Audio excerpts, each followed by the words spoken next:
Onegashimasu! Bentornati ragazzi in questo nuovo episodio. Oggi voglio parlarvi di un argomento un po' delicato.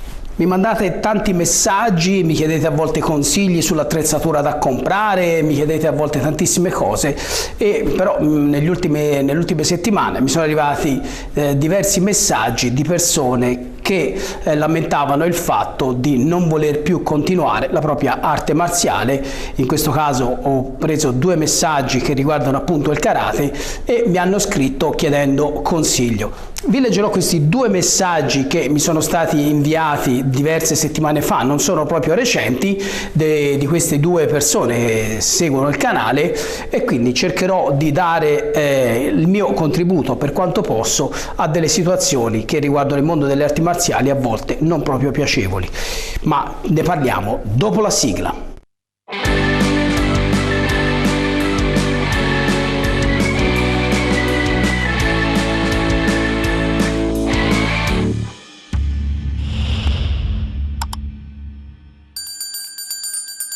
Beh ragazzi, bentornati sul mio canale. Che cosa succede quando ad un certo punto una persona non si sente più di continuare la propria arte marziale, e non perché non abbia più voglia di praticare l'arte marziale, ma piuttosto tutta una serie di eventi porta queste persone a decidere di abbandonare la pratica.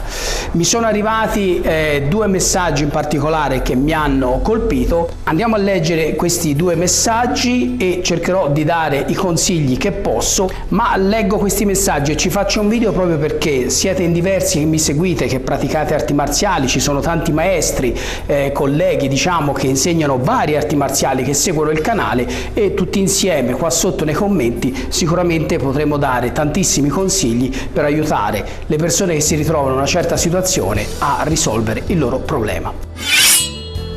Andiamo a leggere il primo messaggio. Ciao maestro, sto per lasciare il mio dojo e gradirei qualche consiglio. Ho 17 anni e mi alleno nel mio attuale dojo da circa 6 mesi. Ci sono sempre state alcune cose che mi hanno infastidito fin da subito. Prima di tutto non potevo comprare il mio karategi da solo, ma dovevo comprare la mia divisa della scuola. Il motivo è che venivano già forniti con il logo della scuola e pensavo che questo avesse un senso. Ragazzi, prima di tutto mi fermo un attimo qua. Dovete diffidare da tutti i posti dove vi obbligano a comprare per forza un brand, un marchio preciso, la loro roba e così via. Ragazzi, quello è un primo segnale subito che la palestra, il dojo in questione sta facendo business.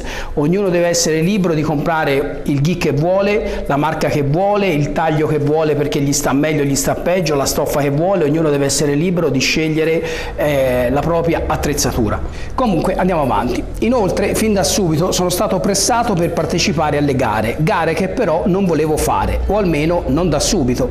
Il risultato è che il mio allenamento ha iniziato a rimanere indietro. Il maestro infatti si vede che ha preferenza per i garisti ed io, rifiutandomi di fare le gare, non avevo la stessa possibilità di allenamento. Cioè, se tanto non dovevo fare le gare, non mi sarebbe servito a niente allenarmi in certe cose. Così mi è stato detto.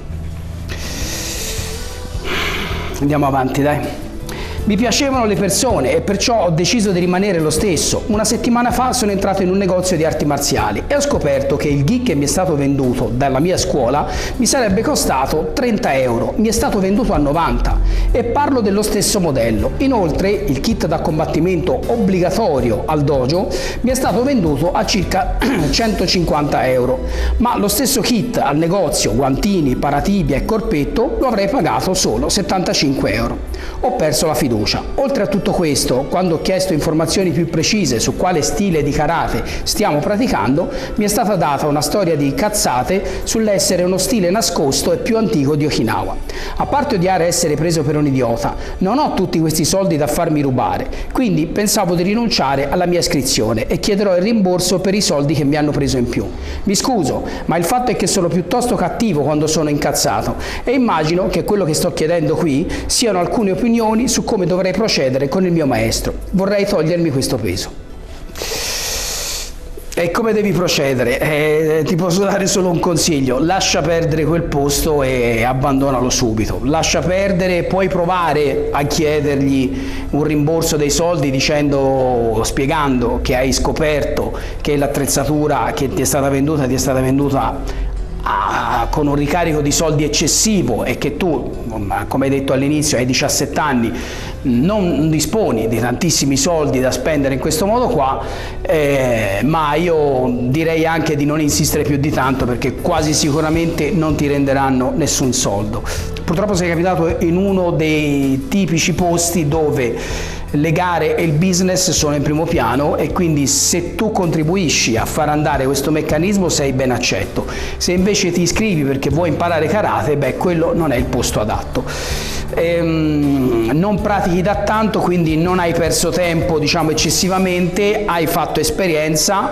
Direi di, se ti piacciono le arti marziali o se hai ancora fiducia nel karate, ma non solo, io ti consiglierei di provare varie cose, provare varie lezioni anche di altre arti marziali, e tramite questa esperienza che hai fatto ti puoi già rendere conto di come ti accoglieranno magari in un altro posto. Già sai che se ti obbligano a comprare le cose, il marchio e così via, sai già il posto a quale categoria appartiene. Non hai bisogno di nessun consiglio particolare, ti sei già reso conto secondo me di tutta la situazione per conto tuo. Abbandona il posto, consiglio mio. Andiamo al secondo messaggio. Non c'è scritto l'età in questo messaggio, ma si capisce che la persona che pratica probabilmente è più grande, perché parla di una decina d'anni di pratica. Andiamo a sentire che cosa mi ha scritto. Maestro, ho deciso dopo 10 anni, ho capito che mi sono stancato del karate. Nel mio corso siamo sempre i soliti. Il maestro è un rinomato atleta nazionale che oramai da tempo se ne frega di noi allievi. Non ci accompagna nemmeno alle gare, ci manda da soli perché dice che dobbiamo fare esperienza. È però ridicolo il sentirsi obbligati a fare le gare per imparare il vero karate, come dice lui, quando poi a lezione facciamo sempre le stesse 3 cose. Cioè, ragazzi, a fare le gare di agonismo, di sport e di karate non si impara il vero karate, si impara a fare quelle 4 tecniche che sono necessarie da fare in gara, questo va detto. Non si impara di sicuro a combattere, non si impara di sicuro tutto il bagaglio tecnico che il karate offre, non si lavorerà su tantissime cose, insomma, per tanti versi è una grossa perdita di tempo. Comunque, sono uno dei praticanti che c'è da più tempo e se c'è da addestrare uno nuovo, tocca sempre a me andare a farlo, sicché il mio programma di karate rimane indietro. Inoltre, inutile mandarmi a fare lezioni ai principianti quando poi ogni tanto passa il maestro che corregge tutto quello che ho detto 5 minuti prima e in pratica stravolge tutto quello che ho spiegato io, facendomi sentire inadatto e chiaramente facendomi fare una mezza figura con il principiante, che naturalmente penserà: ma questo che cosa mi ha insegnato? Allora, guarda, questa cosa qui che stai dicendo è una cosa molto particolare. Il maestro passa, smentisce quello che dici, corregge quello che dici e rimiscola le carte perché l'hai fatto bene. E quindi mandare un allievo, un Q, un Dan ad addestrare nei primi fondamentali un principiante e farlo bene, per tanti maestri comincia a diventare un campanello d'allarme. Questo ragazzo è troppo bravo, e quindi per far vedere che il maestro ne sa tanto di più, molto di più, andrà a correggere e stravolgerà tutto dicendo magari: sì, per adesso va bene, poi ti farò vedere per bene io come si fa. Questa è una cosa veramente brutta da fare nei confronti di un principiante, nei confronti della persona a cui apparentemente si ripone la fiducia di poter fare questo inizio per un principiante, e poi naturalmente per tutto il gruppo che abbiamo all'interno. Quindi già questi sono dei segnali importanti che dovrebbero far capire che la scuola probabilmente ha qualcosa che non va. Andiamo avanti. Ma non è tutto, in palestra ci sono alcune ragazze che hanno la mania delle cinture e guarda caso il maestro segue loro anche se la qualità è a dir poco scadente. Al minimo intoppo infatti minacciano sempre di smettere e il maestro puntualmente le ammette agli esami che passano sempre. Vabbè, è inutile commentare, abbiamo già capito. Mi ha poi fatto fare il programma d'esame, ma la mia data d'esame è stata continuamente spostata perché dovevo aiutare in vari modi il corso e non c'era tempo di fare il mio esame. Alla mia decisione di rivelargli che probabilmente avrei abbandonato, mi ha detto: ma come, proprio adesso che stavi per fare l'esame? Pensaci bene. Chiaramente se questa cosa funziona con alcuni che stanno per smettere, cioè maestro forse non lo so se vengo più, dai ti faccio fare l'esame, devi continuare. Quindi apparentemente secondo loro funziona per tutti. Nel tuo caso non c'era bisogno, non c'era tutta questa fretta di fare gli esami perché sei una persona, non so se ci sei ancora nella scuola, che partecipa attivamente, sei una persona magari presente, una persona che c'è da tanti anni, quindi diciamo fai parte di quello zoccolo duro che secondo alcuni maestri, appunto come nel tuo caso, non c'è più bisogno di concedere niente o di mostrargli apprezzamento perché tutto è dovuto. Naturalmente si deve concentrare sulle persone a livello di marketing, di incassi, che minacciano poi di smettere. Sono loro che devono essere continuamente premiati ed essere continuamente convinti a rimanere al corso. Cercare altre palestre di karate non mi interessa neanche più e fai bene, guarda, ti capisco. Oramai è diventato troppo commerciale e ridicolo, tutto per smuovere soldi. La mia impressione è che ero più utile io alla palestra che la palestra a me. Guarda, qui hai detto: la mia impressione è che ero più utile io alla palestra che la palestra a me. Secondo me tantissime persone che guarderanno questo video si ritroveranno in questa tua frase. Non c'è bisogno di commentarla, guarda, la mia impressione è che ero più utile io alla palestra che la palestra a me. Hai detto tutto. Ho chiuso, con gran dispiacere, maestro la seguo e la rispetto e vorrei avere la sua opinione che io non stia sbagliando. No, non stai sbagliando niente. Abbandona la scuola direttamente, dai, non c'è niente da rimediare, da rimettere a posto. È chiaramente una scuola che appartiene, come ho già detto nel messaggio di prima, è una scuola che appartiene a un certo tipo di categoria e per le persone magari inquadrate in un certo modo sono posti che non vanno bene, ragazzi. Anche a te do lo stesso consiglio, magari hai più esperienza perché hai già praticato una decina d'anni, hai già visto gli ambienti, i modi di insegnare e così via. Non so se hai fatto anche esperienze di gare, combattimenti, comunque magari tutto torna utile.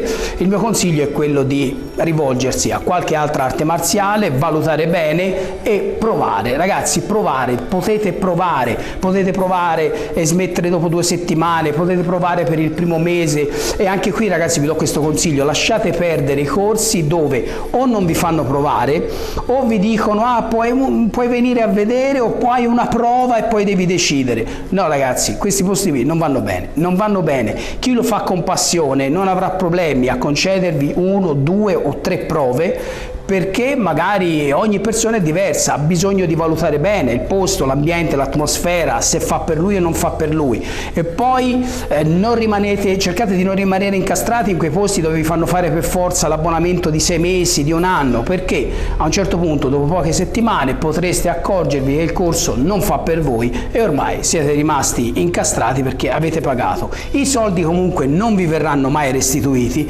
quindi ragazzi, già è facile indovinare magari quali sono i posti e cercano di lavorare più seriamente. Mi dispiace molto perché questa cosa succede centinaia di volte al giorno a centinaia di persone sparse su tutto il territorio. Il mio consiglio è questo, ragazzi: abbandonate tranquillamente la scuola, questo tipo di scuola, perché non perdete niente. Ragazzi, vi rimando anche nei commenti, cerchiamo di supportare a ognuno attraverso la propria esperienza. Sono sicuro che potrà dare tantissimi consigli a queste persone qua che mi hanno scritto, ma ci sono tante persone che magari hanno un po' di malumore nei corsi o hanno qualcosa che non va e attraverso questo video e magari attraverso i commenti che noi potremo lasciare sicuramente potremo dare una mano e far partire magari la molla a tantissimi praticanti. Bene ragazzi, l'episodio finisce qua, mi raccomando iscrivetevi al canale, lasciatemi un commento perché io rispondo a tutti i vostri commenti, condividete i miei video, aiutatemi a portare avanti questo progetto di parlare delle arti marziali nel modo più serio e degno che meritano e noi ci vediamo al prossimo episodio. Domo arigato!